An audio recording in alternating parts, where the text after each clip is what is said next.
Defence sector में टाटा ने मचाया धमाल। विदेशी कंपनियों को पछाड़ टाटा बनी डिफेंस में नंबर 1। अब टाटा ने कर दिया भारत सरकार के लिए बड़ा ऐलान।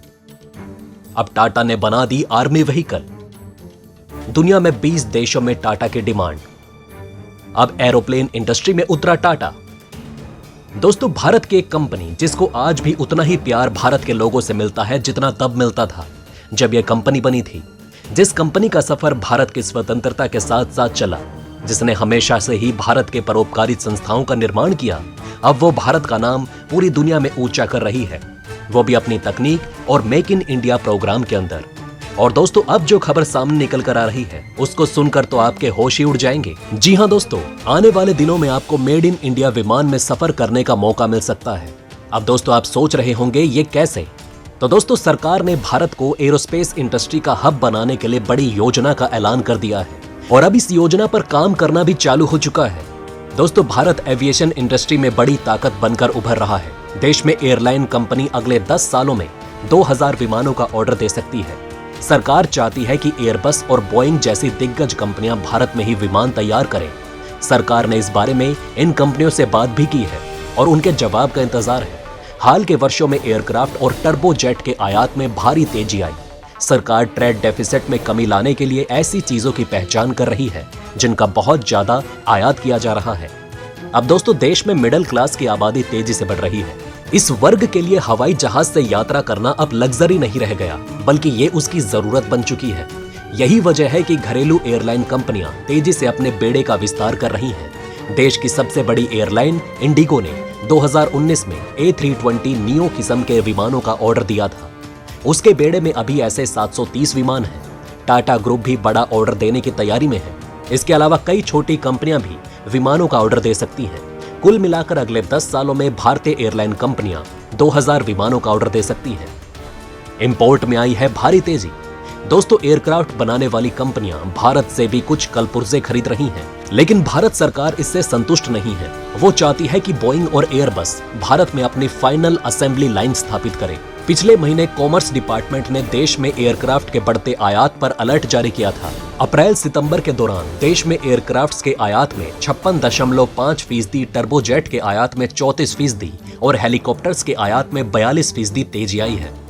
इसके बाद एविएशन मिनिस्टर ने ट्रेड डेफिसिट को कम करने के लिए रणनीति बनाने का काम शुरू किया। फाइनल असेंबली लाइन का मतलब है भारत में इसका पूरा सप्लाई चेन इकोसिस्टम होगा। इनमें एयरक्राफ्ट की बॉडी बनाने से लेकर विंग्स, असेंबल्ड इंजन, सीट आदि शामिल है। जानकारों का कहना है कि इस प्रक्रिया में समय लग सकता है, लेकिन इसकी शुरुआत अभी से हो जानी चाहिए ताकि अगले 3-4 साल में इसका इकोसिस्टम तैयार हो जाए। सरकार भी मानती है कि देश में एयरक्राफ्ट बनाने की दिशा में अगला कदम बढ़ाने का सही समय है। कहां-कहां एयरक्राफ्ट बनते हैं, आइए जानते हैं। दोस्तों, यूरोपीय कंपनी एयरबस की पूरी दुनिया में 4 फैसिलिटीज हैं। ये फ्रांस के शहर टोलोस, जर्मनी के हैम्बर्ग, चीन के तिनजियांग और अमेरिका के मोबिल में है। चीन की फैसिलिटी में 2008 में काम करना शुरू किया गया था और पिछले साल नवंबर में इससे पहला A321 बनकर तैयार हुआ। वहीं अमेरिकी कंपनी बोइंग की सारी असेंबली लाइन अमेरिका में ही मौजूद है। टाटा को लेने के लिए हो रही है बात। अब दोस्तों, जिस तरह से भारत के एयरक्राफ्ट की मांग तेजी से बढ़ रही है और भारत सरकार को इसको लेकर काफी चिंता है, तो अब भारत सरकार नए रास्ते ढूंढ रही है कि ये एयरक्राफ्ट बनाने वाली कंपनी भारत में आकर भारत की सहायक कंपनी के साथ मिलकर काम करे। दोस्तों, बात करें अगर एयरक्राफ्ट निर्माण की, तो इसमें 2 कंपनियों की मोनोपोली है। एक तो एयरबस और दूसरी बोइंग। अब दोस्तों, जैसे कि भारत सरकार के सामने एयरक्राफ्ट की बढ़ती मांग को लेकर काफी समस्या सामने आ रही है और एक-एक एयरक्राफ्ट को खरीदने में जितना ज्यादा पैसा जाता है, उसको देख अब भारत सरकार इन विदेशी कंपनी जैसे कि बोइंग और एयरबस का काम आसान करने के लिए भारत की देशी कंपनियों को सामने लेकर आ रही है, जिनकी विश्व भर में ख्याति है। दोस्तों, जिस तरह भारत सरकार ने इन विदेशी कंपनियों को भारत में पूरी तरह से एयरक्राफ्ट निर्माण के लिए पूरा सप्लाई चेन इकोसिस्टम सेटअप करने का ऑर्डर दिया, जिसमें कंपनियों का काफी अधिक पैसा लग सकता है, उसको देखकर भारत सरकार की तरफ से टाटा आगे आया है। दोस्तों, अब टाटा और L&T जैसी बड़ी डिफेंस क्षेत्र में काम करने वाली कंपनी भारत में इन एयरक्राफ्ट निर्माण करने वाली कंपनियों को भारत में सप्लाई चेन इकोसिस्टम सेटअप करने में मदद करने वाली है। और पाकिस्तान में आर्थिक संकट के बीच पड़ोसी मुल्क के लिए एक और बुरी खबर आ रही है। पाकिस्तान के करीबी कहे जाने वाले मोरक्को ने भारत के साथ राजनयिक संबंधों के साथ साथ रक्षा सौदे को बढ़ावा देने का फैसला किया है। उत्तरी अफ्रीकी देश मोरक्को की शाही सशस्त्र सेना अब मेड इन इंडिया ट्रकों का इस्तेमाल करेगी। मोरक्को ने भारत की कंपनी टाटा द्वारा निर्मित 92 6 पहिए वाले सैन्य ट्रकों को खरीदने का फैसला किया है। इन ट्रकों का निर्माण टाटा एडवांस सिस्टम ने किया। इंडियन डिफेंस रिसर्च विंग ने एक रिपोर्ट में ये जानकारी दी है। टाटा निर्मित सैन्य ट्रकों को खरीदने और भारत के साथ अपने संबंधों को मजबूत करने में मोरक्को के फैसले से पाकिस्तान को झटका लग सकता है, जिसने हाल ही में फीफा विश्व कप के दौरान वैश्विक फुटबॉल पावर हाउस पुर्तगाल पर अरब देश की जीत को इस्लाम की जीत बताया था। IDRW ने सोशल मीडिया पर शेयर की तस्वीर।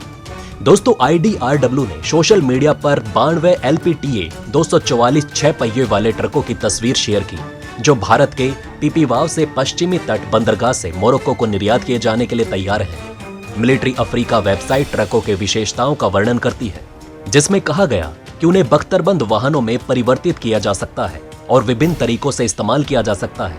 मोरक्को द्वारा भारत से सैन्य ट्रकों की खरीद अत्याधुनिक उपकरणों के साथ अपनी सेना को मजबूत करने और उन्नत करने के लिए हथियारों की खरीद में विविधता लाने के देश के प्रयास का हिस्सा है। भारतीय सेना को अत्याधुनिक स्वदेशी बख्तरबंद वाहन मिले हैं। ये बख्तरबंद गाड़ियां टाटा कंपनी ने बनाई हैं। इस गाड़ी का नाम है quick reaction fighting vehicle medium. ये अन्य बख्तरबंद गाड़ियों से तुलनात्मक रूप से तेज चलती है। इसमें असॉल्ट राइफलों की गोलियां, बमों और बारूदी सुरंगों का असर नहीं होता। टाटा ने कितनी गाड़ियां सेना को दी, इसका खुलासा नहीं किया गया है। QRFV का पूरा नाम है quick reaction fighting vehicle medium. इसे टाटा एडवांस सिस्टम लिमिटेड ने बनाया है। ये बख्तरबंद वाहन monocoque hull multi role mine protected armoured vehicle है, यानी कि इसके नीचे अगर बारूदी सुरंग भी फट जाए तो इसे कुछ नहीं होगा। कुछ दिन पहले भी दक्षिणी सूडान में AB में चल रहे संयुक्त राष्ट्र मिशन में पहली बार भारतीय सैनिक स्वदेशी बख्तरबंद युद्धक वाहन का उपयोग किया गया था। भारत में ऐसे 2 वाहन सूडान भेजे गए थे। दक्षिणी सूडान में भेजे गए बख्तरबंद युद्धक वाहन QRFV M4 armed personal career और टाटा जीनोन लाइट व्हीकल्स था। TASL की इन गाड़ियों को भारतीय सेना में शामिल करने से ताकत और बढ़ गई है। ये हर तरह से संघर्ष वाले इलाकों में बेहतरीन प्रदर्शन के लिहाज से बनाए गए हैं। इनके अंदर सैनिक सुरक्षित रहेंगे। बहरहाल दोस्तों, इस वीडियो में बस इतना ही। वैसे आपका इन खबरों के बारे में क्या कहना है, हमें कमेंट में जरूर बताएं। वहीं अगर आप चाहते हैं कि ऐसी इन्फॉर्मेशन ज्यादा से ज्यादा लोगों तक पहुंचे तो इस वीडियो को शेयर जरूर करें। और अगर हमारी ये वीडियो आपको पसंद आई हो तो लाइक करना ना भूलिएगा। साथ ही अगर अभी तक आपने हमारे चैनल को सब्सक्राइब नहीं किया है तो प्लीज हमारे चैनल को सब्सक्राइब जरूर करें। खुश रहें, अपना ध्यान रखें। फिर मिलेंगे एक नई इन्फॉर्मेशन के साथ। तब तक के लिए जय हिंद, जय भारत।